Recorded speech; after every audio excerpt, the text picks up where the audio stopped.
Hi guys, welcome back to my channel. तो stock market में सिर्फ दो इमोशन आपकी सक्सेस और फेलियर डिसाइड करती है। पहला है फियर और दूसरा है ग्रीड। ये दोनों इमोशंस अगर आपके कंट्रोल में हैं तो आप मार्केट में लंबे समय तक टिक पाते हैं। अगर नहीं है तो प्रॉफिट होना मुश्किल है।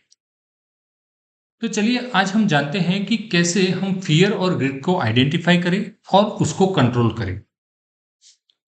तो पहले हम समझते हैं कि फियर का असर क्या होता है। कि अगर हम फ़ियर में होते हैं, हमारे ऊपर फ़ियर हावी होता है, तो हम क्या-क्या करते हैं, हमारे इमोशंस कैसे ड्राइव होते हैं, तो वो हम समझते हैं। तो देखिए फ़ियर यानी डर। तो जब मार्केट में थोड़ा भी गिरावट आता है, आपने पोज़ीशन ली हो और आप सोचते हो कि मार्केट ऊपर जाएगा, लेकिन अगर थोड़ी-सी गिरावट आती है, तो लोग तुरंत पैनिक में आके अपने स्टॉक बेच देते हैं। वो स्टॉप लॉस तक आया ही नहीं, फिर भी बेच देते हैं क्योंकि उनको लगता है कि ये तो बहुत नीचे चला जाएगा और बहुत नुकसान होगा। तो वो इंतजार ही नहीं करते अपने स्टॉप लॉस का और उससे पहले बेच देते हैं। और बाद में जब स्टॉक रिकवर करता है तो रिग्रेट करते हैं कि काश रुक गया होता।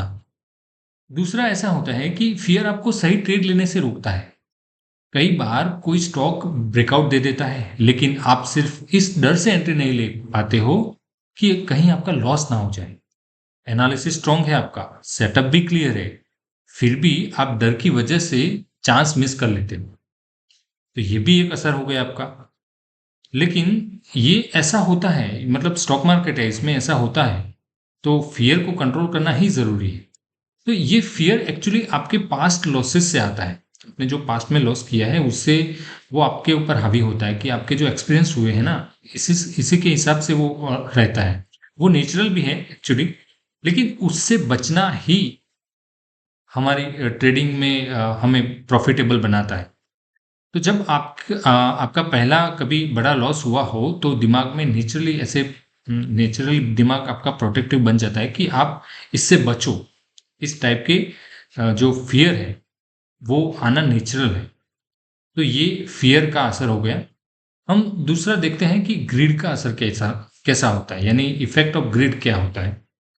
तो जब कोई स्टॉक अच्छी रैली देता है और आप प्रॉफिट में हो जाते हो, तब ग्रिड एक्टिवेट हो जाता है।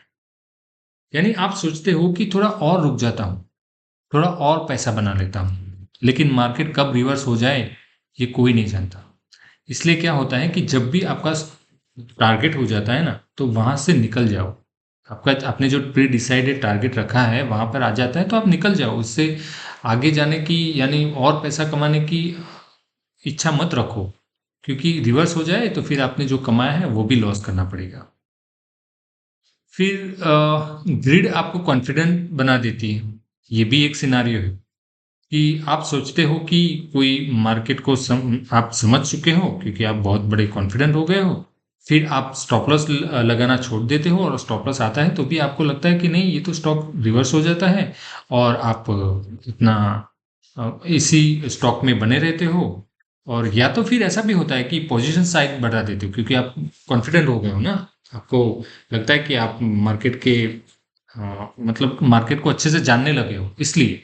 और वहीं से आपका लॉस शुरू होता है। अगर आप ऐसा सोचते हो कि आप कॉन्फिडेंट हो गए हो और ये स्टॉप लॉस लगाना छोड़ दिया, ऐसा करना स्टार्ट किया, तो समझ लो कि आपका लॉस होना तय है। ठीक है। तो ग्रिड कभी कभी आपको लो क्वालिटी ट्रेड लेने में भी मजबूर कर देता है, बस इसलिए कि आप और पैसा बनाना चाहते हो। तो ये सारी चीजें हैं ग्रिड की असर। ऐसा ये अगर ग्रिड आपके मन में आ जाए तो ये सारी चीजें आपके साथ होनी तय है। तो अब हम देखते हैं कि फियर और ग्रिड को कंट्रोल कैसे करें। इसके कुछ तरीके भी हैं।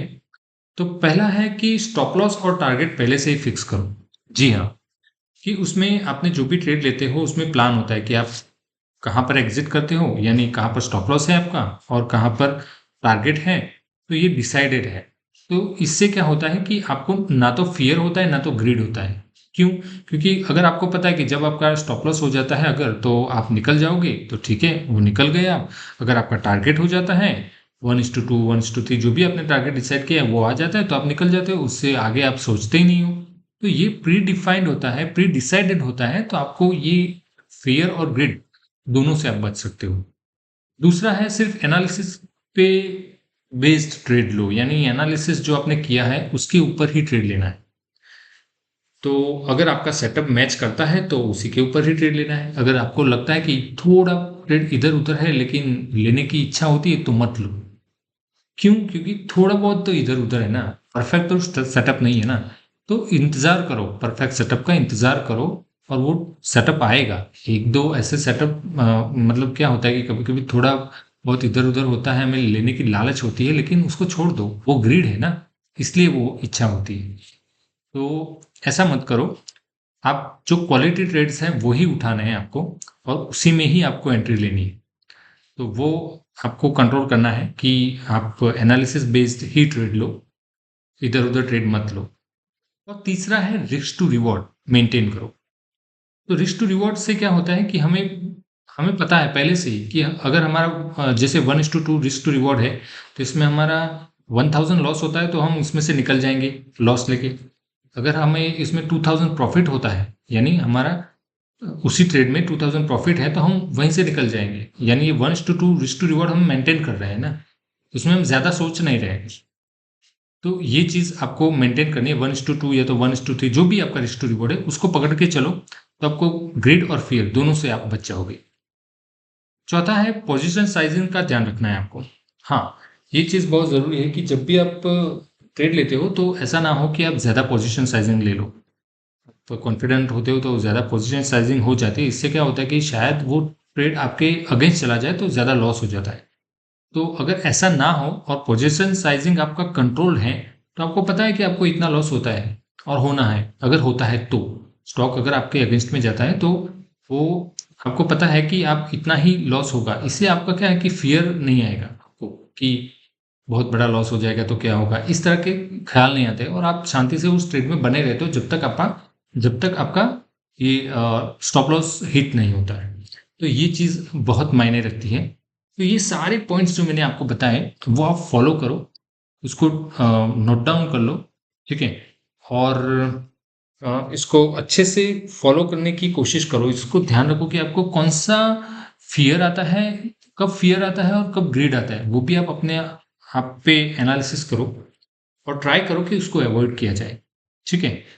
तो आपने कभी फियर और ग्रीड की वजह से गलत ट्रेड लिया है? अगर है तो फिर मुझे कमेंट में ज़रूर बताइए। और आपको कौन सा मतलब फियर ज़्यादा होता है या तो ग्रीड ज़्यादा होता है, आपको कौन सा इमोशन ज़्यादा आपके अंदर आता है, वो भी मुझे बताइए कमेंट में। और मुझे ये बताइए कि ये वीडियो आपको कैसा लगा। Thank you very much for watching this video. अगर ये वीडियो आपको पसंद आता है तो प्लीज़ उसको लाइक एंड शेयर ज़रूर कीजिएगा। Thank you very much.